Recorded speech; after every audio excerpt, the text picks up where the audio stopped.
Bidak. Let's get it. This is actually changing institutions. So this is affecting journalism. I've heard that there's actually different journalistic standards that have been formed around use of things like pronouns. The AP style guide has thoroughly been altered for that purpose. So how do you think that this has happened? Because I guess, you know, the response that a lot of people, I'm not even going to call them right or conservative, a lot of normal people say this is not a real thing. These people can now actually confidently point to the dictionary or different style guides to say, yes, it is real. How did this happen? How did neopronouns actually now officially become part of our way of life? I mean, you'd have to track it all the way back to the feminist movement in the 60s and 70s, which started to really open the door for this. I don't think those women in fighting for women's rights knew what they were doing or knew what was really going on. But I mean, it that is where it started. Stretch. Like, okay, I want to vote. Demon self. It's like, what a messy road. It's a very messy road. And it has to do with, you know, it has to do with compassion and saying like, oh, I'm compassionate in doing what this person is asking me to do. But it's not compassionate, it's lying. It's a direct confusion of the truth, and that's intentional. So if you look in the dictionary now, in the Cambridge, I think the Cambridge Dictionary, it defines woman as someone who identifies as a woman. Now, which is not a good definition. And also when you look up female, it also is inclusive of males. So Makes no we're sense, getting man. to the point where women are not going to be able to define themselves. If we can't define ourselves, how can we advocate for ourselves? If we can't define ourselves, if we can't have a word that tells us who we are, how can we even think about ourselves? When I think, a lot of my thoughts are in word form. I think in sentences, you know, and so I think we have a situation where the goal is not just to change language, but the goal is to change thought. And if we eradicate the language of what a woman is, we start to eradicate the thought of what a woman is. Years ago, when I started saying things like, and lots of other women were saying this too, hey, this is going to lead to female erasure. We were like, no, don't be ridiculous. Everyone knows what a woman is. Well, no more. Yeah. People no longer know what a woman is. They Sad, assume that man. women are men. Women Sad. can also be men. It's absurd. Now, there are a lot of people watching this who might actually be in classes where the pronoun issue comes up. They might have relatives who insist on certain pronouns. Do you have advice for them to navigate being told that they lack compassion or they're hateful for refusing to use a certain pronoun? Or maybe even not refusing, but just messing up, because that is not how English language has worked up until about 5 minutes. Brainwashing program. I think those are two very different situations. If I were in class today, if I were in a college setting, and someone said, what are your pronouns? A teacher, for example, a professor, or whatever, I would say, I don't subscribe to the gender ideology, and I'm not going to tell you my pronouns. I am female, and that's where we are. Right. There's a difference, however, and I would stand on my values on that fully. There is a difference, though, I think, when it's someone in your family, and I think that so many American families are affected by this. Right. You know, I mean, we see it all over the place. And so many TikTok videos where, you know, I saw one where this woman was bragging about actually using like a spray bottle to spray and train her relatives when they use the wrong pronouns for her, like a cat. When it's a family member, I personally would go along with it, even though it's a lie. Right. That's a hard position to be in. It's very hard. Like, I have this in my family. I go along with the pronouns. I do as I'm asked because I love my family and I want my family to be comfortable and happy. But they also know what I do for a living. They know what I do for work. So there is a tension there. Because, I mean, what is the tension? The tension is, it is apparent that I am lying and that I know I am lying and that everyone knows that I know that I am lying. So there is a tension there. And that's very difficult, but I also don't want to hurt the people that I love. And I'm not really in a position to say, hey, are you aware that you're lying to yourself? Because that's not really my place, you know? Yeah. So that's very tough. But I would say in a classroom setting or in a work setting, in any setting where you feel like you can speak out against it, just speak out against it and stand on that. You know, stand on the truth.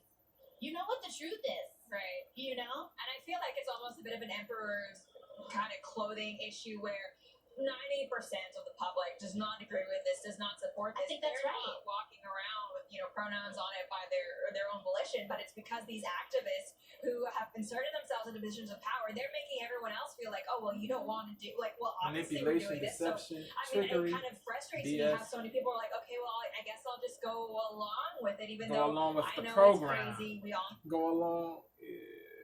If you don't go along with the program, you're problematic, you're toxic, you're bigoted, you're devilish. All these labels, all these false labels, these man, bro, it's sad, man. It really is, indubitably. of power, they're making everyone else feel like, oh, well, you don't want to do, like, well, obviously we're doing this. So, I mean, it kind of frustrates me how so many people are like, okay, well, I guess I'll just go along with it, even though it is undoubtedly frustrating. It's indubitably angering, infuriating that the tyranny exists, the control, the bro. of power, they're making everyone else feel like, oh, well, you don't want to do, like, well, obviously we're doing this. So, I mean, it kind of frustrates me how so many people are like, okay, well, I guess I'll just go along with it, even though I know it's crazy. We all know it's like, it's not a thing. But thank you so much for your perspectives. Where can people follow you? Like I mentioned, you do amazing work with Post Millennial, but where can they keep up to date? Well, you can find me on Twitter at Libby Emmons. And I'm up at thepostmillennial.com every day. We have a great crew of writers over there too. So check it out. Perspectives. Where can people follow you? Like I mentioned, you do amazing work with Post Millennial, but where can they keep up to date? Well, you can find me on Twitter at Libby Emmons. And I'm up at thepostmillennial.com every day. We have a great crew of writers over there too. So check it out. Salute to Libby, salute to Norman, man. Thanks so much. Yeah. That's it, man. If y'all like that joint, comment, share, sub, show both of them love, man. Tell them Devo sent y'all. Let me know what y'all think about this, man. Yeah, that's crazy. Yeah, so she did not say the number of people in her kinfolk that are on that tyrannical time, and that's in the LGBTQIAX plus community. She did not say the number, but she said, but at least one family member of hers, one blood relative of hers, is on that tyrannical time. That person wants everybody in the kinfolk to call the person the pronouns that don't don't match the what the person was born as, or what the person was born, bro.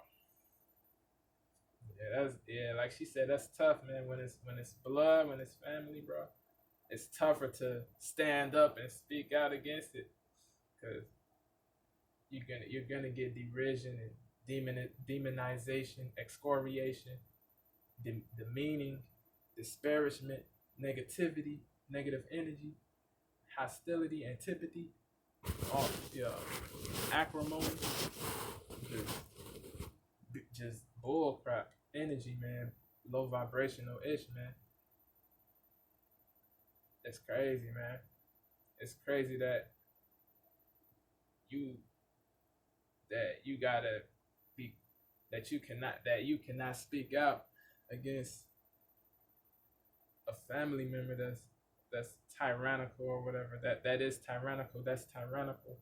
You cannot speak out because you're gonna get labeled. You're gonna get branded a devil. You're gonna get branded an a-hole for respectfully standing up for yourself and speaking out civilly and with class against the wildness that's transpiring, man. Yeah, it's crazy, man. I feel like you should not be precluded from speaking out against a family member either. I feel like it doesn't matter who it is, bro. Like if something is not right, bro, if something is corny, I feel like you should speak out, bro. It doesn't matter if it's a family member, teacher, bro, friend, romantic partner, bro. If that person is on that low vibrational time, I feel like you should not be precluded from speaking out, man. But a lot of people, they abstain from speaking out because they get labeled. They get viewed as bad people, problematic people. Yeah, it's crazy, man. It's crazy. Yeah, man. I feel like, yeah, man. Speak out, man. If don't fear loss of people, man. Don't fear loss, man. If people if a person doesn't want to deal with you anymore because you are calling him or her out on some BS, holding him or her accountable, ask her, bro, just respectfully standing up for yourself. If people don't want to deal, if a person doesn't want to associate with you anymore, that's on them. That's on that person, not on you. Cause yeah, man, you, bro, it doesn't. Yeah, bro, you got it's about having high vibrational people around you, bro. Family isn't limited to blood, bro. Not all blood relatives are high vibrational. Not all people in your kinfolk treat you like family, bro. Not it. You know what I mean? The people that the family that you were born into should treat you like family, but not all families are functional, bro. Sadly, man. It I wish all families were, man. I wish, but that's not the reality, man. Certain people demonize you for thinking freely, thinking independently, not being a sheep. They treat you like dirt. They treat you poorly. And that's not cool, bro. And I feel like you don't have to put up with mistreatment from anybody, regardless if it's a blood, if it's somebody that's blood related to you, a friend, a teacher, a classmate. You gotta love yourself first, man. You gotta respect yourself first, man. That doesn't mean you hate other people. That doesn't mean that you are nasty to other people. It means that you're not you. Yeah, bro. You know, you don't tolerate certain ish, man. You don't tolerate certain ish, man. You gotta, if you don't set strong boundaries, people are gonna continue to play with you and do you dirty, man. You gotta set strong boundaries with people, man. Straight up and down, man. Yo, this is a long video, yo. I'm about to get up out of here. Shout out to Lauren. Shout out to Libby Emmons, man. Yo, I'm a check go to her Twitter, man, and follow her. Yeah, bro. I respect her mindset, her civility, her yeah, man. I venerate what she's doing, man. Real talk. I'm about to get up out of here, man. I appreciate y'all. I love y'all. One love to the family of DTA. One love to the family of DTA. Elevation before, no GTA, man. I'm gone.